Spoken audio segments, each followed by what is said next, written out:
Donc, ces élèves, ces apprenants, nous sommes maintenant au grand 3, intitulé grand 3, la réponse du dipôle RL à un échelon de tension. À un échelon de tension. Donc, il s'agit ici, comme nous l'avons vu pour le cas du condensateur, de soumettre un dipôle RL série. Donc, ça veut dire que résistance et bobine en série, qu'on va monter au bord d'un générateur de livrer une tension en créneau et voir quelles sont les observations que nous aurons sur l'écran de l'oscillographe. Et ici, on va comparer les courbes de l'intensité et les courbes de la tension au bord de la bobine. Donc voici le dispositif expérimental. Donc le générateur, c'est un GBF qui délivre une tension en créneau, comme nous avons vu dans le cas des condensateurs. Et ici, on va encore utiliser un oscilloscope ou un oscillographe bicourbe pour observer comment évoluent les tensions, certaines tensions sur l'écran de l'oscilloscope. Alors, nous avons ici la masse qui est là. Et après la masse, on a placé une voie Y1. Et le carrément, l'autre côté, on a placé une voie Y2. D'après ce qu'on a vu sur l'autre côté, que mesure la voie Y1, que mesure la voie YD. Donc la voie Y1 là, on va s'intéresser à l'intensité du courant, qu'il y a la tension qu'il est au bord du conducteur ohmique, qui est par conséquent la même courbe à un facteur R près de celle de l'intensité du courant. Et si la voie YD, elle permet de mesurer, c'est depuis la masse, donc elle permet de mesurer toute cette tension-là. Donc ça mesure la tension de l'ensemble du circuit, du dipôle RL, qui a encore la même tension que la tension du GBF. Donc YD mesure la tension du GBF, alors que Y1 mesure ici la tension au bord du conducteur ohmique. Ici, on a besoin de voir comment, en fonction de la tension, là, le courant va se comporter. Et pour ce faire, on a besoin d'observer comment la tension UR se comporte pour en déduire le comportement de l'intensité du courant. Donc, nous allons faire la courbe donnant l'allure des graphes qu'on peut observer sur l'écran de l'oscilloscope. Donc, l'évolution de la tension, comme c'est une tension en créneau, ce qu'on appelle encore échelon de tension, ça veut dire que la valeur de la tension va varier entre les valeurs. On va prendre une valeur I égale à 6 volts. Et tantôt, ça revient à 0, puis ça repart à 6 volts encore. Donc, c'est le même générateur qu'on a utilisé dans les chapitres précédents pour le cas du condensateur. Donc, ici, c'est la période T demi, ici, c'est T, donc ainsi de suite. Alors, nous allons considérer que là, donc ça passe de 0 à T demi, on a 6, puis de T demi à T, on vient à 0. Ensuite, on passe à T, à 6 plutôt, ensuite on revient à 0, 6, et ensuite on repart à 0. Donc, pendant ces phases-là, comment évolue la tension UR au bornes du conducteur ohmique? Donc, comment évolue cette tension-là? Donc, on va considérer que cette tension UR là, elle va commencer à augmenter.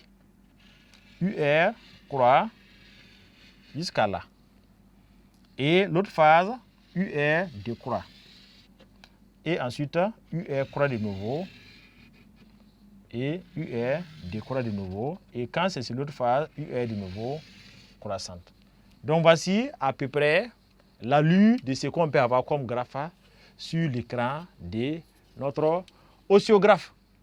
Et l'allure que nous avons fait en vert correspond à l'allure de UR. On a dit que c'est aussi l'allure de l'intensité parce que les deux ont les mêmes variations pratiquement. Donc, en blanc, ici, on a là, donc c'est l'évolution de UG de T.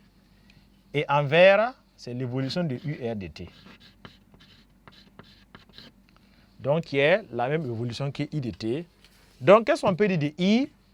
On constate que lorsque nous sommes à T égale à 0 à l'origine, UR vaut 0, c'est-à-dire I vaut 0. I vaut 0 ici. On constate que le I va monter, monter, monter jusqu'à atteindre un certain maximum quand E va atteindre le maximum. Alors, ensuite, I va de nouveau descendre. Les phases où le courant I est croissante là, on appelle ça phase d'installation du courant.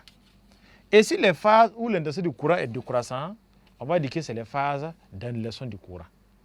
Donc, de 0 à TD, à T demi, donc I est croissante. IR croissante. Donc, c'est la phase d'installation du courant. C'est la phase d'installation du courant.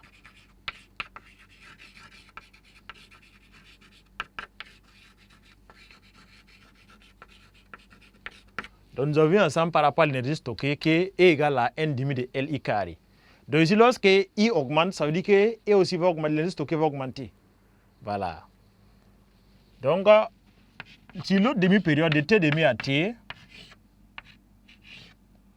on va constater là-bas que le I est, cette fois-ci, décroissante. I est décroissante, donc le I décroît. Donc, ça veut dire que sur cette phase-là, on dit que le courant est en train de diminuer, puisque à la fin, ça va s'annuler. On dit que c'est la phase d'annulation du courant.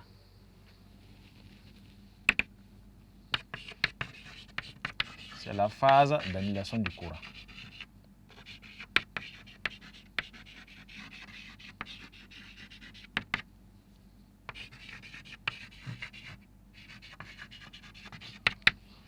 Donc, au début, le I est égal à 0. Mais quand nous aurons à la fin, le I devient maximal et sa valeur maximale vaut I sur R. Donc, au début de l'installation,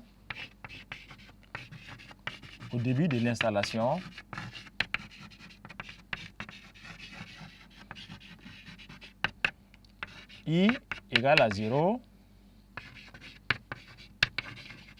et à la fin, I égale à E divisé par R. Donc, au niveau de la phase d'annulation, c'est pareil. Donc, ici, le I vaut 0 et l'autre côté, ici, à la fin, I vaut 0 pour qu'on dise que c'est annulation. Et ici, le I est maximal. Et comme on a dit pour l'énergie, pendant l'installation, l'énergie stockée ne fait qu'augmenter, alors que pendant l'annulation, l'énergie stockée ne fait que diminuer pendant ces mêmes phases.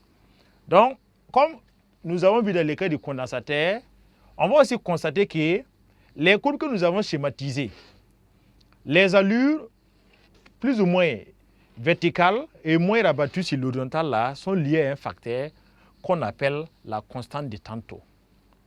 Donc, c'est la constante de tantôt qui affecte la forme des courbes. Si la constante de tantôt était plus élevée, les courbes seront plus rabattues sur l'horizontale que comme nous l'avons ici. Dans ce cas, on dit que les temps de charge, les temps d'installation plutôt et d'annulation du courant sont beaucoup plus élevés. Donc, la constante de tantôt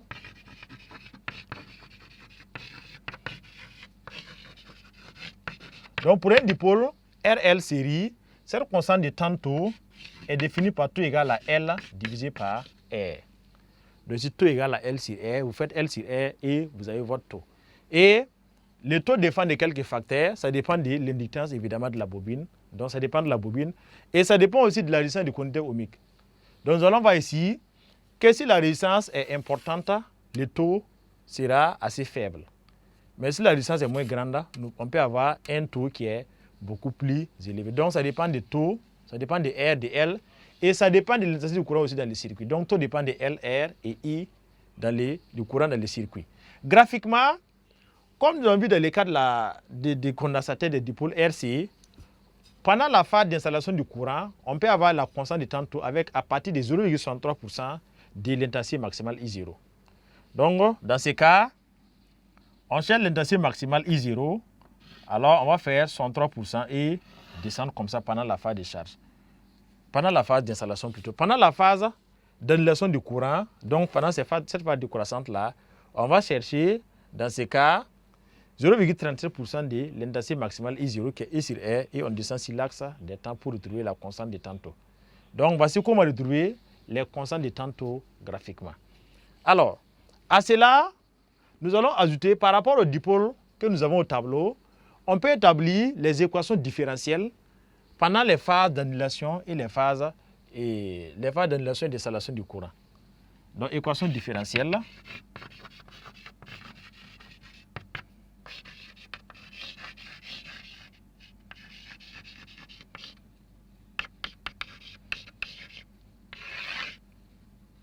Donc, si nous sommes à la phase d'installation, en appliquant les lois des tensions, on sait que UR et UG plutôt est égal à UL plus UR. Donc, c'est égal à U de la bobine plus U du conducteur ohmique. Donc on va avoir alors que UG égale à UL, U de la bobine, que je vais appeler UB plus R. Donc le UG, on va l'appeler E, c'est égal à UB. On sait que UB, s'il n'y a pas UB, on a vu que ça fait RI plus LD ici DT. Si on suppose qu'il n'y a pas de résistance interne, ça va faire LD ici DT, LD ici DT, plus ça, UR ici, c'est UR, plus UR qui est égal à R fois I. Donc l'équation déjà posée au tableau met en relation I et sa dérivée première. Avec I, donc on appelle ça une équation différentielle du premier ordre parce qu'elle met en relation la fonction I et sa dérivée première. Donc pendant la phase d'annulation, si nous sommes à l'annulation du courant, là-bas c'est la même formule, UG égale à UB plus UR, mais cette fois-ci, comme c'est la phase d'annulation, on constate qu'au borne du générateur, la tension vaut 0. Donc ce n'est plus E, mais ça va faire 0 égale à LD ici DT plus RI. Donc là aussi, on a toujours une équation différentielle qui lie la fonction I et sa dérivée première. Donc c'est une équation différentielle du premier ordre. Et cette fois-ci, c'est égal à 0, donc c'est 100 secondes même. Donc voilà ce qu'on peut avoir comme équation différentielle dont les solutions peuvent être trouvées mathématiquement. Donc, c'est les 16 apprenants. Donc, c'est ce qu'on avait en gros dit par rapport à ce paragraphe 3 qui concerne la réponse d'un dipôle RL à un échelon de tension. Donc, il y a les courbes d'installation du courant et les courbes d'annulation du courant que nous avons pu observer. Et on a vu que le courant, au début de l'installation, le courant vaut 0 et à la fin, il est maximal et vaut E sur R. Et on a vu que l'installation et les annulations du courant dépendent d'une constante qu'on appelle taux, qui est définie par taux égal à L sur R. Donc, c'est lui qui définit les temps de charge, les temps d'installation et d'annulation du courant dans la bobine. Et également, on a pu proposer les équations différentielles. Et la constante taux, qui concerne les temps d'installation et d'annulation du courant, dépend de quelques facteurs, qui sont L, qui sont la résistance R et qui sont l'intensité du courant. Donc, ça dépend aussi de l'intensité du courant, s'il est important ou moins important. Et il a noté que par rapport à l'évolution de l'énergie stockée, lorsque la bobine atteint le courant est installé dans la bobine, ça veut dire que l'énergie stockée est aussi en train d'augmenter. Mais quand le courant s'annule, l'énergie stockée diminue et la bobine va restituer l'énergie qu'il a stockée là dans le conducteur ohmique. Voilà. Donc, et nous allons passer maintenant au paragraphe grand 4 où nous allons voir maintenant les mêmes dipôles RL maintenant, cette fois-ci en régime sinusoïdal forcé. Voir quel est le comportement de ces dipôles en régime sinusoïdal forcé. Donc nous passons au grand 4, dipôle RL en régime sinusoïdal forcé.